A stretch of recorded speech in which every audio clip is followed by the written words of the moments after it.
Olá, amantes de línguas, sejam bem-vindos ao meu canal, espero que estejam muito bem. Exatamente, hoje vamos falar da diferença entre frustrated e frustrado e frustrada. Ora bem, a base do conceito é a mesma nas duas línguas. Ou seja, uma pessoa frustrada é aquela que não logrou os seus intentos, não é? Só que na língua portuguesa é um diagnóstico clínico, não é? A pessoa é frustrada durante um longo período de tempo, longos meses, anos até, não é? E quando a pessoa é frustrada, é visível que a pessoa é frustrada, no sentido que a pessoa não consegue controlar as suas emoções, explode constantemente, bem visível, que até assusta as pessoas à volta. Ou então está na rua, andar nu, procurar comida no lixo.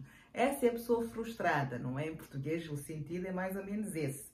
Não é um maluco, uma pessoa que não bate bem. Essa é uma pessoa frustrada, não é? Agora, na língua inglesa não é bem assim. Na língua inglesa a pessoa não é frustrada, mas está frustrada. O que significa que é uma situação circunstancial, é pontual e tal frustração pode durar 5 minutos. O que é equivalente em português a estar chateado e irritado. O que a gente diz chateado e irritado, em inglês diz-se assim, levemente frustrado, não é? Eu decidi falar sobre essa diferença porque eu uso muito essa expressão. Don't get frustrated. Digo isso aos meus alunos. Os meus alunos lusófonos já abrem os olhos de maneira defensiva, do tipo, ei, não me deixamos frustrada, não é? Mas o que eu quero dizer é não te chateis. Eu digo isso como uma forma de motivar a pessoa, dizer, olha, o erro não é grande coisa, portanto, don't get frustrated, não é? É preciso tomar atenção a isso, não é? Essa diferença de conotação, não é?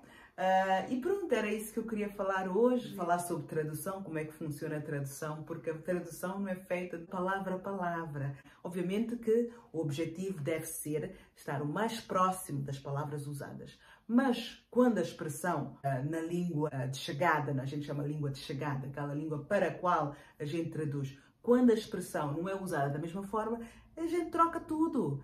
Desde que a mensagem esteja lá, tá bem? Isto é que é tradução. Tenho aí um vídeo que eu fiz 2 anos atrás, várias palavras iguais, diferentes em sentido entre espanhol e português. Podem ver esse vídeo, então vão perceber isso. Portanto, houve um dia, há pouco tempo, eu ouvi uma jornalista em Moçambique dizer fazer memórias. Portanto, essa de fazer memórias é uma tradução direta de make memories, não é? A gente não faz memórias em português, lamento imenso. A gente cria memórias, não é? Estão a ver a diferença, não é? A gente cria memórias e em inglês não se create memories. Pode-se dizer sim, mas é mais comum dizer make memories, está bem?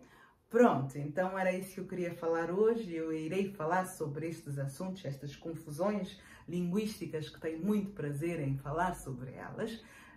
Em episódios próximos, está bem? Obrigada pela atenção, que tenham uma... Hoje é quê? Hoje é quarta. É quarta, pronto. Então que tenham o resto da semana feliz, está bem? Fiquem muito bem, até a próxima. Tchau! Tchau!